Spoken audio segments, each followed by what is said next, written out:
Am I the a-hole for letting my mother have a copy of the key to our new home despite my wife's objection? Situation. I am 34, recently bought a one-story house. Note that it was purchased solely by me, my wife did not help save for it, I started saving for it before I even met here, and it's in my name. When my parents threw us a party for this happy occasion, Mom asked for a copy of the key in case of an emergency. I let her have it, which made my wife upset. She didn't say anything at the time, but she waited till we were alone and started arguing with me, saying I shouldn't have let my mother have a copy of the key. I said why? Since my mother is known to respect privacy and is a very trusted member in the family. She said that she does not feel comfortable with the idea of someone else, who's not a resident, to have a copy of the key. She also brought up how my mother didn't pay a penny towards the house, so this should disqualify her from getting the key. I said it was not a big deal, but she kept persisting, saying I need to take the key back. Quite frankly, this had me fuming. I pointed out that I'm the one who bought the house and it's my decision to decide who gets to have a copy of the key, end of story. She screamed at me, saying that technically she did contribute towards the house savings back when she used to pay for our rent and daily expenses while I saved money. I told her that she was acting as if I put my mom's name on the title, which's ridiculous, but she said that I have no respect for her opinions and keep undermining her input. We've been going back and forth on it since then. She's now letting me know that if I don't take the key back, then she'll do it herself. I think she's being irrational and unreasonable acting like that over a copy of the house key. This decision I made could save us in case of an emergency, but she kept downplaying it. I think it's crucial to mention that there's no conflict between my mother and my wife. They're on near perfect terms, alright? I thought that I've already established that above. The top comment is: anybody thinking of making financial sacrifices to enable their partner to buy a home in their name only? Read this and think again. Your wife sacrificed her earnings to enable you to save to buy a house, which, despite the fact that if she hadn't done so you wouldn't have a house, you clearly think of as just yours. Your whole tone is that she has no rights and should thank her lucky stars that, despite her contribution, you even let her through the front door, and you seriously wonder if maybe you are an a-hole? Let me remove all doubt, yes, you are the a-hole. The second comment is: info, if she paid all the rent while you were saving, why isn't her name on the deed? The third comment is: how generous of you to let your wife pay for every expense while you save and put a massive asset in your name only. WTAF? Yes, you are the a-hole. Massively for that alone. Then not discussing giving someone a key just adds fuel to the fire of your assholery. Am I the a-hole for telling my fiance's family that he's unemployed after they kept implying that I was a gold digger? So, my fiance, M33, comes from a well-off family, I, F29, come from a working-class family. My fiance's family are nice, but they can't help throwing comments at me about how I might be a gold digger. For example, if he buys me something, they'll go, "Oh, Jason bought you that? You know what this looks like, right?" And or, "Wait, Jason paid for this." Only gold diggers make their partners pay for stuff all the time, just sayin'. It's so demeaning, and my fiancé does nothing to stop it. Especially now that he's in a bad place in life after he lost his job. And since he's keeping it secret, then I'm the one paying for everything. This has been going on for 4 months. Last week, his parents invited us for dinner and he insisted that we go, so we went. At dinner table, his mom grabbed my hand, literally while I was eating, and looked at my bracelet and went, "Oh, this bracelet looks really nice, did Jason pay for it?" I nodded and reminded her that he bought it for me as a birthday gift last year. She was like, wonder how much it costs. She then leaned back and said, "You know, I remember when my brother was dating this gold digger woman, she'd receive expensive stuff like this," pointing at the bracelet here for her birthdays. I was stunned. I cut her off and asked if she meant to say that I was a gold digger. She threw her hands up and went, "I mean, if the shoe fits," while laughing awkwardly. Silence took over. I looked at my fiancé and he shook his head at me like, "What?" I snapped. I told her it was bold of her to imply I was a gold digger when I'm literally providing for her unemployed son, have been for 4 months now. They all looked shocked. She glanced at me in shock and his dad asked if it was true, and my fiancé just froze but looked so angry. An argument ensued and dinner was cut short and we had to leave after they started berating him. He had a rage fit in the car, just yelling and lashing at me. In my defense, I said that he sat by and let his mom continually imply that I was a gold digger, but he said that they never outright called me a gold digger, so it was all in my head. He said I still had no right to take advantage of his unfortunate circumstance to get back at his mom and expose him to the family. His parents went on about how disappointed they were, and now as a result, he got disinvited from Thanksgiving. He blew up at me because of it this morning and kept saying I screwed him over so badly when he was just an innocent bystander. The top comment is: my fiancé's family is nice, but they constantly make passive-aggressive comments about me being a gold digger and shun their own son for being unemployed, who in turn says nothing while his parents verbally abuse me. OP, you're not the a-hole, but you might want to think long and hard about joining a family like this. The second comment is, not the a-hole. I have to ask, do you see a future with this guy? He has no loyalty to you and is content to sit by and let his family disrespect you. When they get angry with him, it is your fault. Imagine how much worse this dynamic will be if you have children with him. He will allow his family to treat you like shit and teach your kids that you are unworthy of respect and dignity. I'd toss him before he makes your life a misery. The third comment is, not the a-hole.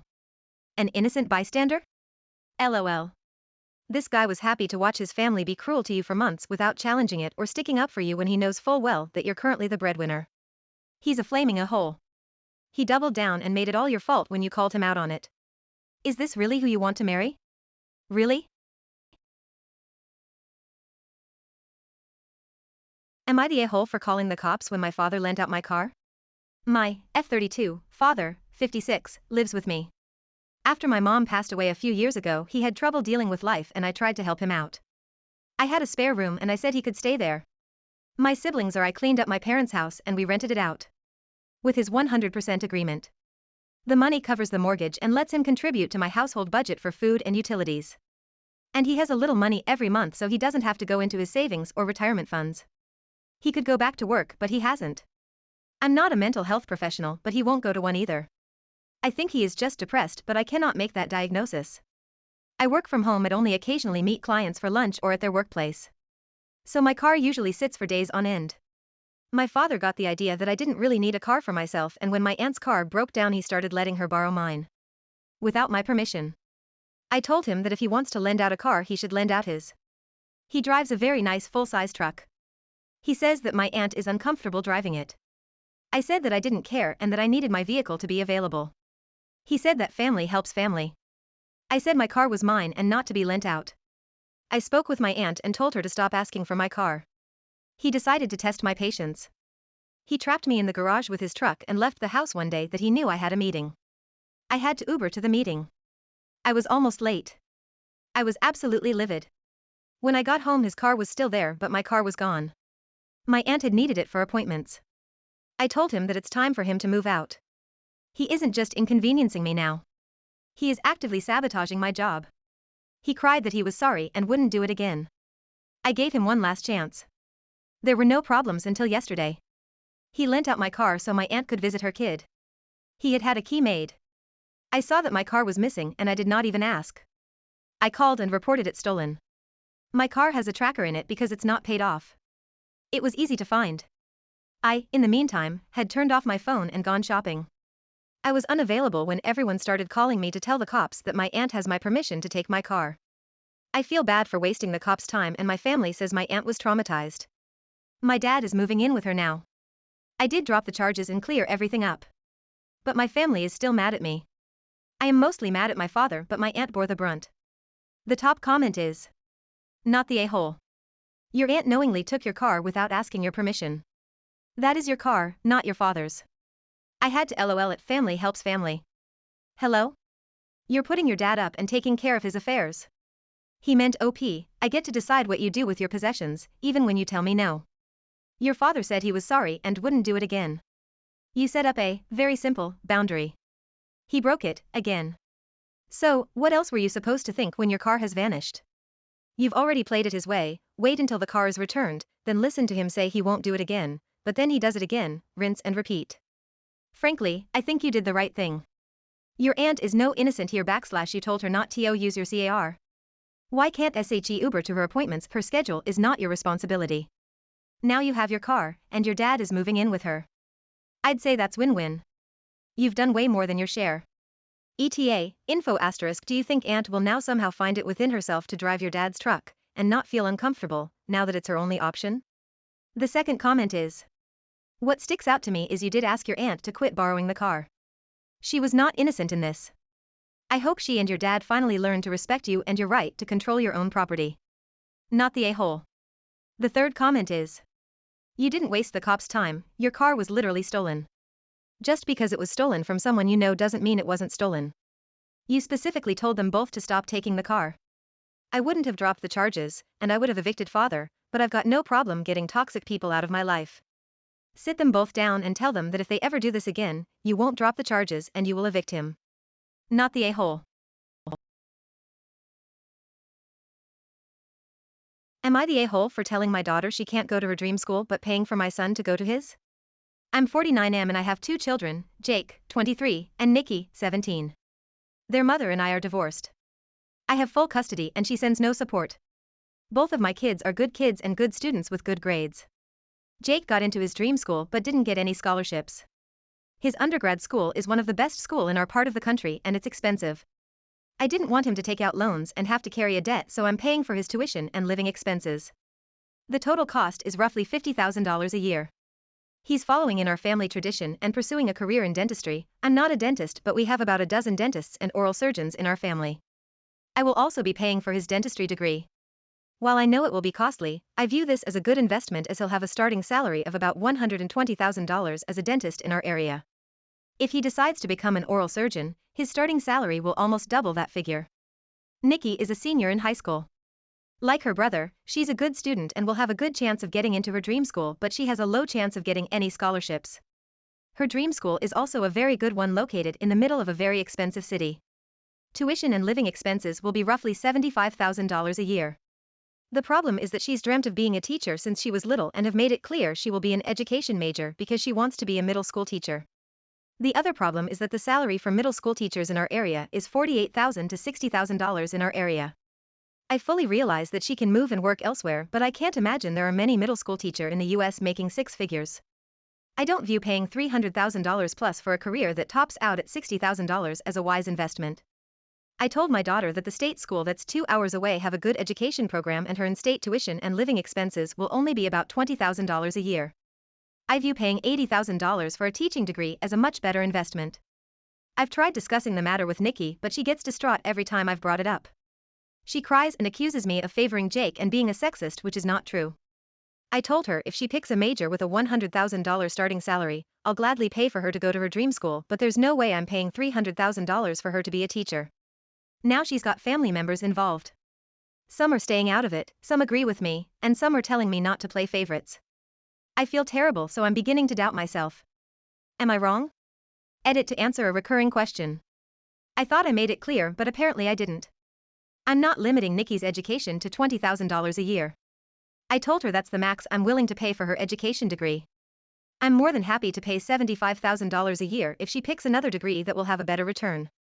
For a while she thought about being a doctor and fell in love with England. We have family there, so I even offered to pay for her to go to Oxford, which will be double the cost of her brother's tuition. But she's adamant about being a middle school teacher and I'm unwilling to spend $300,000 that I worked hard for on an education degree. The top comment is, yes, you are the a-hole. To be fair, you should at least pay what you are paying for your son's education and let her take out student loans for the rest. The second comment is, yes, you are the a-hole. You are clearly favoriting your son here. He's following the family traditions and you're happy to take on a load of debt for him, but you won't do the same for your daughter because her career choice is a problem. You'll only take on debt for your child if they do the careers you want them to do. Go back to your daughter before you lose her. The third comment is, you should feel bad. You're paying fully for the child who will make enough to easily pay off some loans with a great profession and shitting on your daughter who is wanting to be a teacher, which is incredibly noble and needed in this country, to burden her with loans that she will take forever to repay because she will make crap. Because we treat teachers like crap. And guess what? Apparently so do you. Yes, you are the a-hole. Am I the a-hole for buying things for my cousin's baby that was conceived during an affair with my sister-in-law's husband? My cousin had an affair with my sister-in-law's husband and is now 7 months pregnant. I found out a few days before everything was exposed, but because I didn't immediately tell everybody, my brother-in-law threw me under the bus to try to make himself look better, so it feels like I'm on thin ice with my husband and in-laws. We don't have a lot of family, so my cousin doesn't have anybody to help her and she also isn't in a good financial situation right now. I bought a few things for her baby to help out, but my husband saw before I could give them to her and is furious with me for continuing to speak to her and for spending his money on her. He wants me to return everything and to not help her after what she did to his sister. I understand why he's upset, but my cousin needs the help and her baby is the only one who'll miss out if I don't. Am I the a-hole? The top comment is, info, what happened to cheating brother-in-law? Why isn't he paying for baby stuff? The second comment is, it takes two to have an affair, it takes two to have a baby, but it seems all the blame fell on your cousin, not on the married man who got her pregnant. Not the a-hole. The third comment is, info, why isn't the child's father providing for it? And getting more shit for his actions?